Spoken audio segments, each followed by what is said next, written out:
In 1933, Franklin D. Roosevelt was elected President of the United States by promising to end the Great Depression, which had driven the national unemployment rate up to 25% and gutted the economy.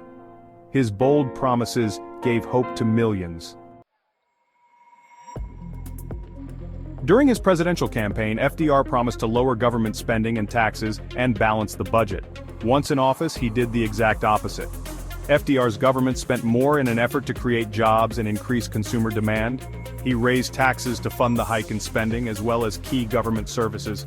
All of this was meant to stimulate the economy while assisting struggling American households in order to bring the nation out of the depths of the economic depression that had begun with the 1929 stock market crash.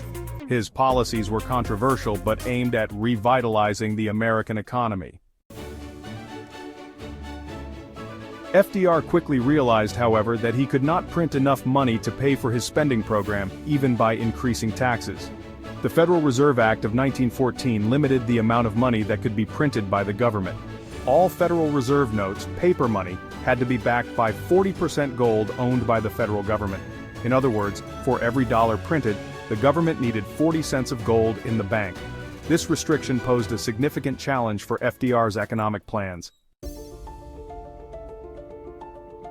One of FDR's first acts as president, therefore, was to declare the fact that Americans were withdrawing their gold and currency from the beleaguered banking system a national emergency. He ordered all banks to close from March 6th to 9th in order to prevent the export, hoarding, or earmarking of gold or silver coin or bullion or currency. This bold move was aimed at stabilizing the economy. Because he believed this action was not sufficient to prevent runs on banks and the resulting drain of gold from the system, on April 5, 1933, 1 month after taking office, Roosevelt used the powers granted to the president by the Trading with the Enemy Act of 1917 to make gold ownership illegal. He issued Executive Order 6102, which made gold ownership both in coins and in bars illegal for all Americans and punishable by up to 10 years in prison. Anyone caught with gold would also have to pay a fine of twice the amount of gold that was not turned over to the Federal Reserve in exchange for paper money. This bold move was aimed at stabilizing the economy and restoring confidence in the banking system during one of the most challenging periods in American history. All Americans were required to turn in their gold on or before May 1st, 1933 to the Federal Reserve in return for $20.67 of paper money per troy ounce. Americans who did not turn in their gold were subject to arrest on criminal charges and faced up to 10 years in federal prison. An exception was made for dentists, who could own up to 100 ounces. Proclamation 6102 also prohibited the use of gold in contracts. This was upheld by the Supreme Court on March 1935 in what were called the Gold Clause cases. This marked a significant shift in American monetary policy. Millions of Americans waited in long lines to hand in their gold. Many photos from this era are often cited as examples of people getting their money out of the banks when in fact, they were simply turning in their gold in accordance with FDR's new laws. This marked a significant shift in American economic policy. With gold and paper money now separated, FDR was able to increase the federal deficit by issuing bonds or debt in exchange for paper money. He used the paper money raised through government bond issues to pay for the many government programs he initiated as part of his New Deal program. These programs aimed to provide relief, recovery, and reform to a nation struggling through the Great Depression. Sadly, FDR's New Deal did not end the Great Depression. Instead, in 1937, the stock market collapsed by 90% and unemployment soared, leading to widespread economic hardship. Then, in the 1970s, the U.S. government removed the last remaining restraint on federal government deficits. At that time, foreign countries could exchange dollars they received through international trade for gold, held by the American government, at $32 per ounce. In 1971, gold started to pour out of the U.S. government stockpile due to large deficits in both the federal budget and the trade balance. At 9 p.m. on August 15, 1971, President Richard Nixon gave a televised speech to the nation, announcing that he was taking the dollar off the gold standard. This move enabled the dollar to float freely against other currencies and removed the final obstacle to ballooning federal deficits and trade imbalances. The end of the gold standard marked a significant shift in economic policy, leading to a new era of financial dynamics and challenges for the U.S. economy. The prohibition against owning gold wasn't uplifted until 1974, when President Gerald Ford, unaware that it was a federal felony to own gold, saw Sound Money advocate Jim Blanchard on TV raising a bar of gold and asking from his wheelchair, "Why can I not own this?"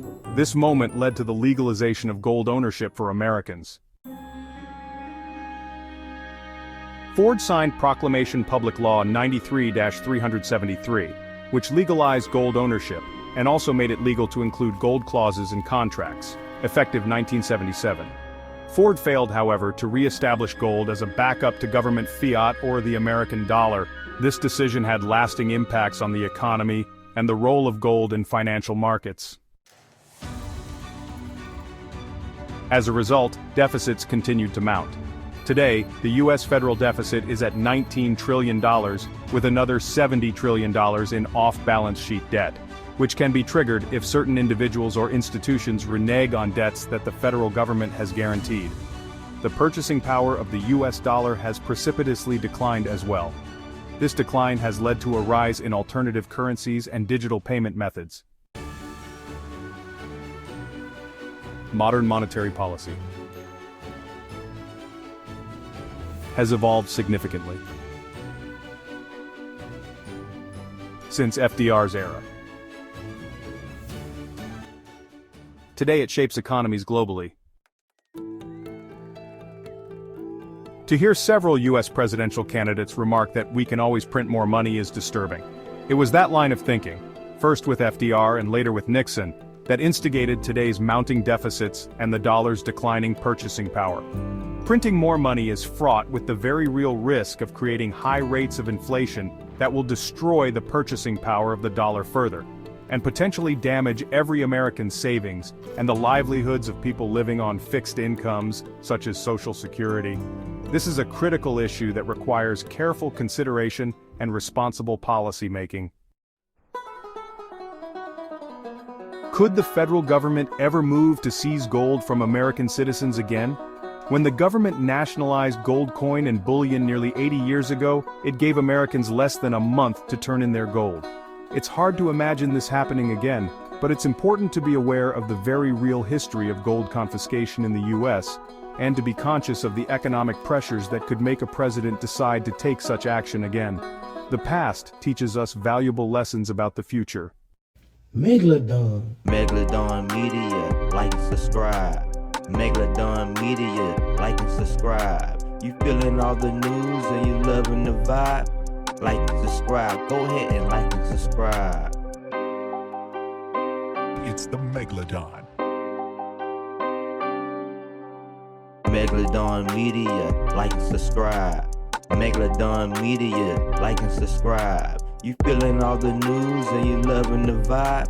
Like and subscribe. Go ahead and like and subscribe. Megalodon Media, like and subscribe. Megalodon Media, like and subscribe. You feeling all the news and you loving the vibe? Like and subscribe. Go ahead and like and subscribe.